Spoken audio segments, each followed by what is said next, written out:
咱台湾呢是亚洲目前唯一无画到这三大地这个国家，即马后个月就要来过中秋啊，所以今仔外国入来的中秋包裹呢，内底是有这猪肉的产品。农业部防检署呢，针对中秋的包裹加强宣导甲检查，也呼吁民众千万要爱配合，若准违反的上济是罚到100万。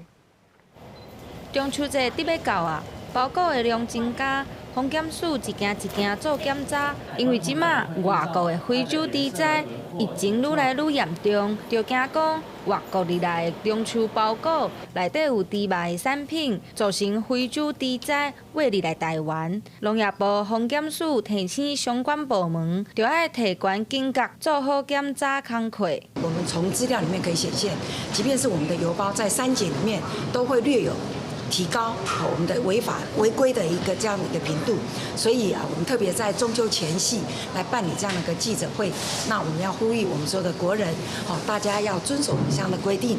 台湾目前是亚洲唯一无画到三大猪仔的国家，不过其中一项非洲猪仔目前已经伫82个国家摊销，其中中亚地区有19个国家有疫情。防检署针对入境台湾的民众和包裹加强做检查，若是抓到违法会罚钱，头一届罚20万，第二届以上罚100万。为着要防止猪仔入来台湾，防检署特别加强中秋包裹的检查。各港站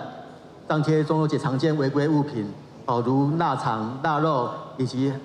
含肉类制品的月饼、糕饼等。等图样来提醒旅客切勿携带入境，并请各 CIQS 的伙伴机关加强宣导与查缉。农业部嘛表示，若是民众伫网络顶买有猪肉的外国产品寄入来台湾，也是有国外的亲情朋友寄有猪肉成分的包裹来，若是互防检署查到，除了会通知伤惊的人，这个包裹嘛拢会送检验、没收，然后销毁。记者陈新东、林孝凯台北报道。